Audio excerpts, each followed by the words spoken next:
not man-centered. We should not seek to glorify self. We should not seek to glorify any man but God. And I pray that God will give you the grace to be Christ-centered today in the name of Jesus. Faith works when it is based on pleasing God rather than pleasing man.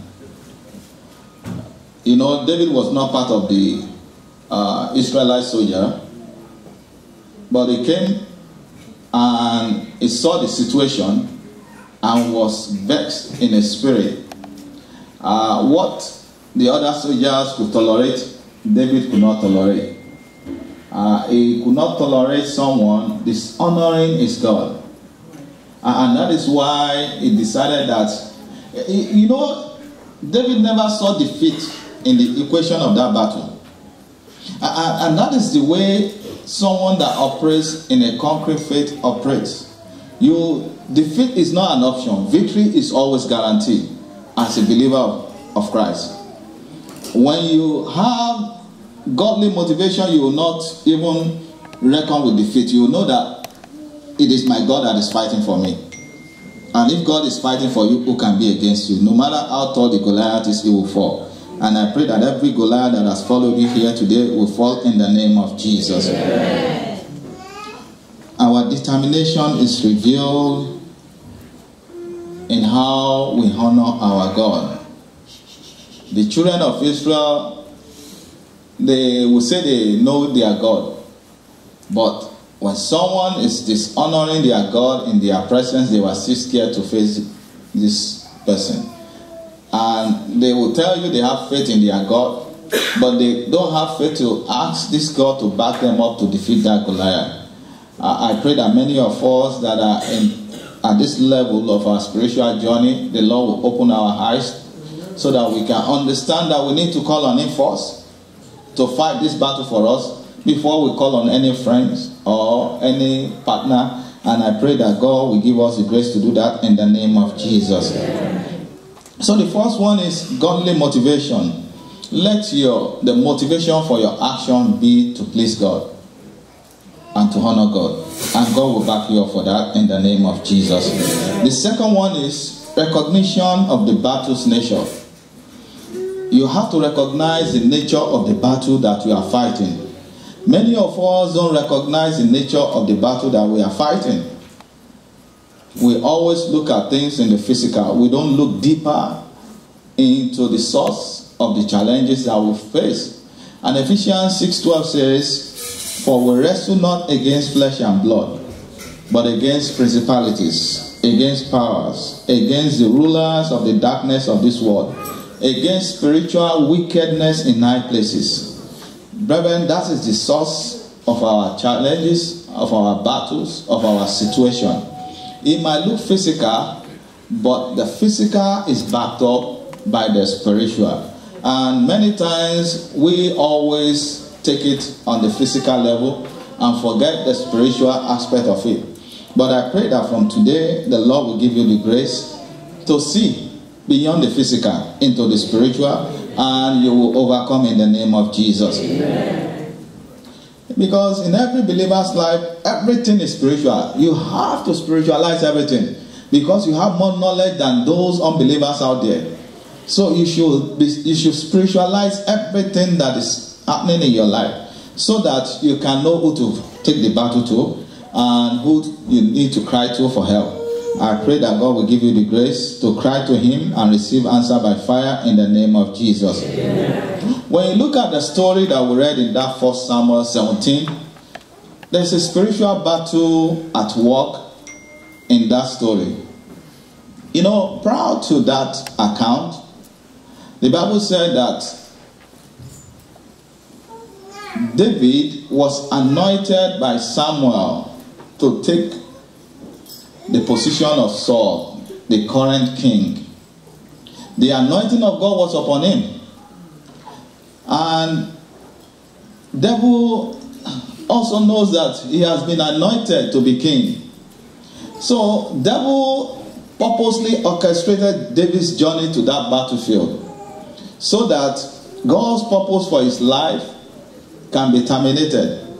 But do you know that David he saw beyond what the devil is looking at. He didn't see any obstacle that can hinder God's purpose in his life, because he knows that God is his refuge and his fortress. He knows that God is his shield and his banner. He never see God as less in his life. And that is why David was able to say boldly what the other soldiers could not say, that the battle is of the Lord, and God will give this man into my hand. And what he did again is that he referenced what God has done in the past in his life, because he saw beyond what the ordinary eyes can see. You know, faith is looking beyond what the naked eyes can see, and, you know, taking authority over that situation. I pray that your faith will be established in God today in the name of Jesus. Amen. Every power that is out to terminate or eliminate God's purpose for your life, they will fail in the name of Jesus. Amen. There's a man of God called John Phillips. He says, faith is a reality, and it reaches out to facts that are more solid, more real, and more substantial, and more eternal than anything registered by our physical senses. And that is exactly what Romans 8:37 is saying. He said, nay, in all these things we are more than conquerors through him that loved us. Brethren, I want you to know who you are in Christ. When they say we are soldiers of Christ, it's because we are the only soldier that has victory even before the first shot is fired. Amen? Because victory has been guaranteed us. We are the only soldier that is assured of victory. Before even the battle begins, we have been assured of victory. Brother, you need to know that God has given you assurance of victory even before the battle you are facing comes into your life. And once you have this assurance, it's going to help you. And I pray that God will give you the grace to know that you are a victor, not a victim, in the name of Jesus. Amen. Our faith is the victory that overcomes the world. And the Bible says we are more than a conqueror through Christ who strengthens us. By faith, you should be able to look at the demon of hell in the face without fear. By faith, you can defeat the giants that challenges God's purpose in your life. By faith, you can climb the highest mountain and walk the darkest valley. By faith, you can charge the gate of hell, even with a water pistol, and gain victory. Amen? I hope, did anybody get that joke? Yes. You can charge the gate of hell with a water pistol and then have victory, because God is backing you up. Even when you don't have ammunition, when you don't have anything to fight the battle, God will give you victory in the name of Jesus. Yes. Nothing is impossible to those who believe in God. And that is why, brethren, you need to have faith in him. The third component of a conquering faith is memory of previous victories. Lamentation 3:21 says, this I recall to my mind, therefore have I hope. You need to remember what God has done in the past in your life. Many of you are here because of past victories that God has given to you. Many of you will in the future recall how God see you through your current situation, because that is the life of a believer. You will always continue to overcome and overcome and overcome until you see him in glory.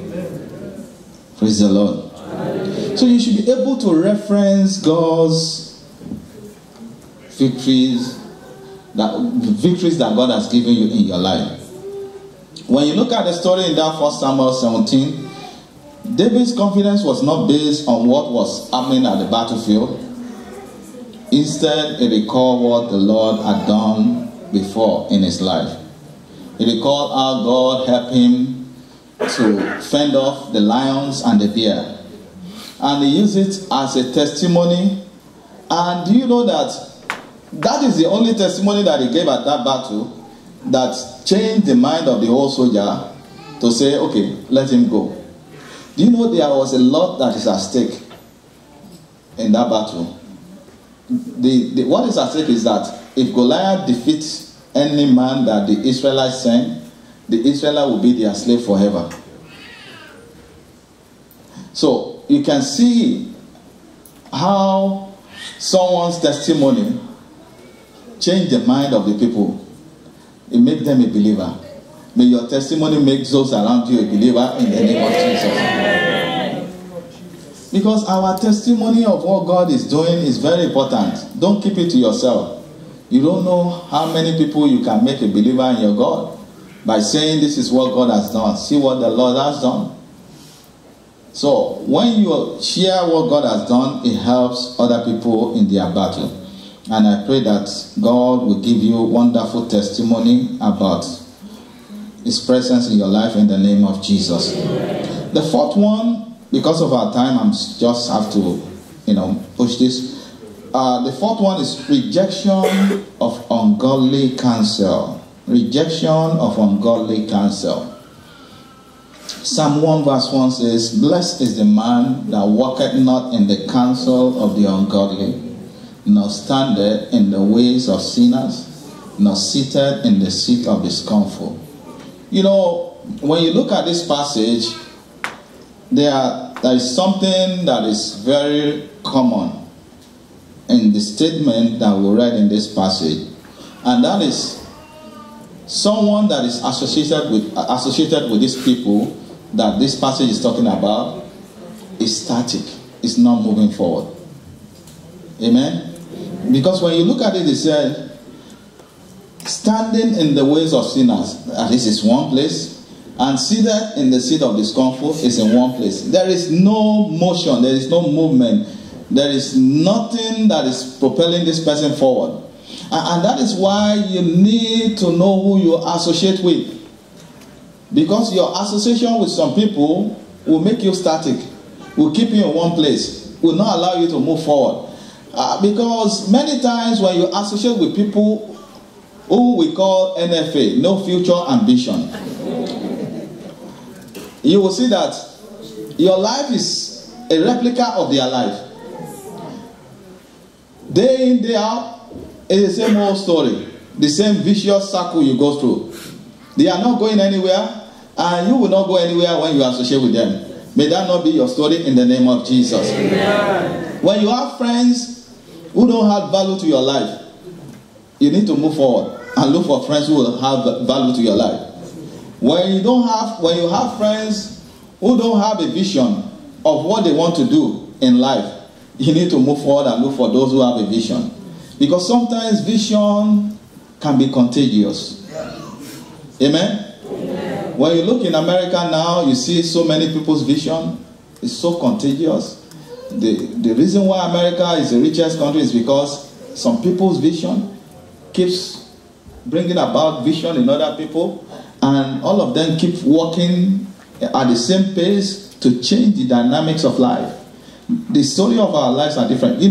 I was thinking a couple of days ago, I was thinking about when I was a teenager, because my son sometimes is on the phone, and when you are calling him, he's not even hearing you.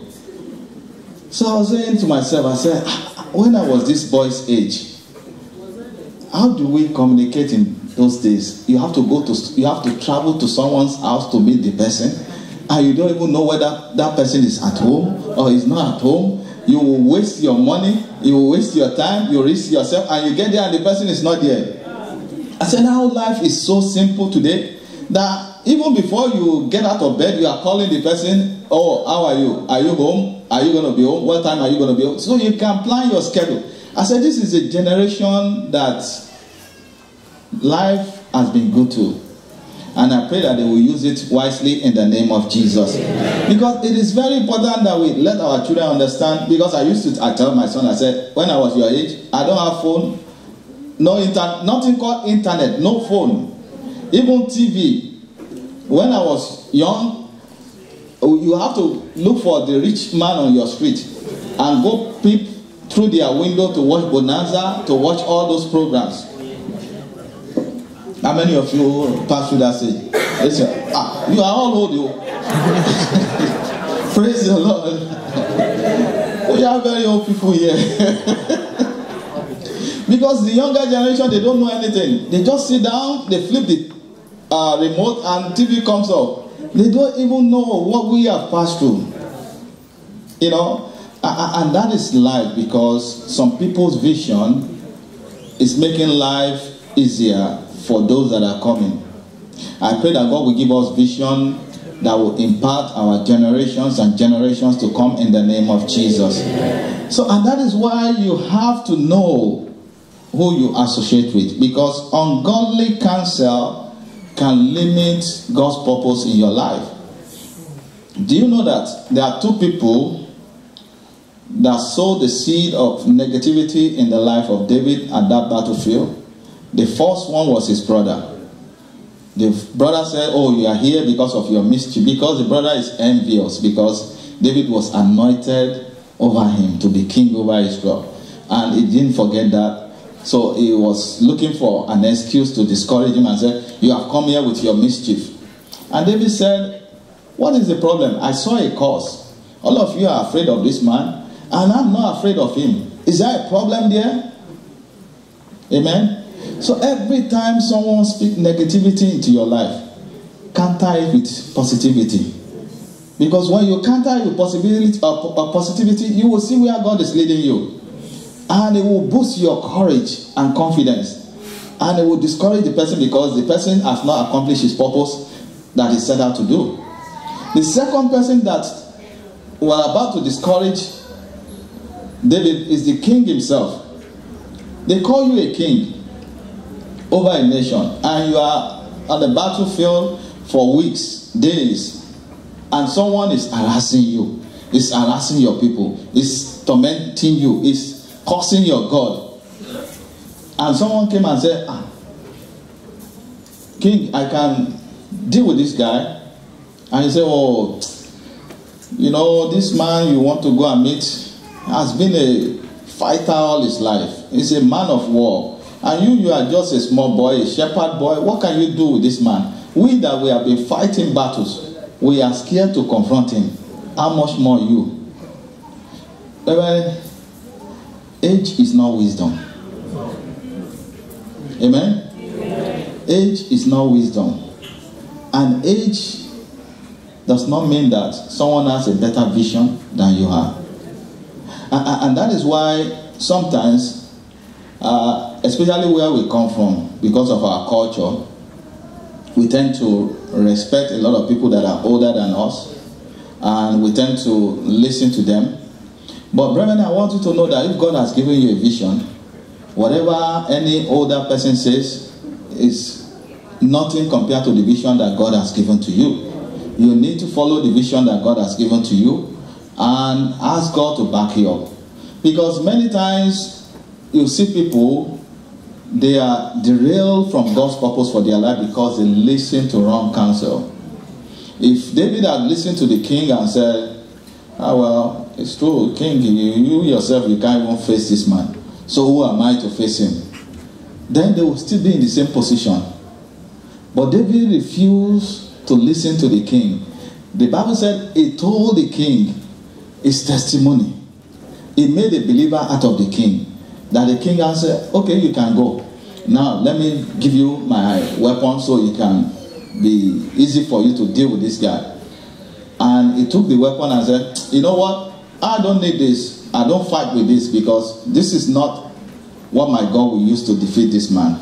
I know that my God will use something ordinary to defeat this giant. And God did that. It made a stone to sunk into the skull of Goliath. And it's amazing how our God can work in our favor. And I pray that God will work in your favor in the name of Jesus. So this morning, brethren, the Lord will anoint you with the anointing of a giant killer. The Lord will strengthen your faith where they are shaking. The Lord will move you forward. And your testimony will bring many souls to your God in the name of Jesus. So this morning, I don't know what type of Goliath is standing before you, but I know that in Christ Jesus, they will fall. And they will be defeated totally in the name of Jesus. Because the word of God says you are an overcomer. 1 John 5:4 says, our faith is the victory that overcomes the world. And Hebrews 11:6 says, without faith it is impossible to please God. Mark 9:23 says, everything is possible for him who believes. Do you want something to change in your life today? Then stop complaining and start believing. God is not moved by your complaint, but God is moved by your faith. And I pray that your faith will stand today in the name of Jesus. So this morning, we are going to go into our anointing service. And I pray that the Lord will anoint you. Everywhere where your strength has failed, you will receive. Everywhere where your strength has failed, God will restore you back today in the name of Jesus. Every faith that is shaky here, the Lord will establish in the name of Jesus. So we're going to rise up this morning before we pray.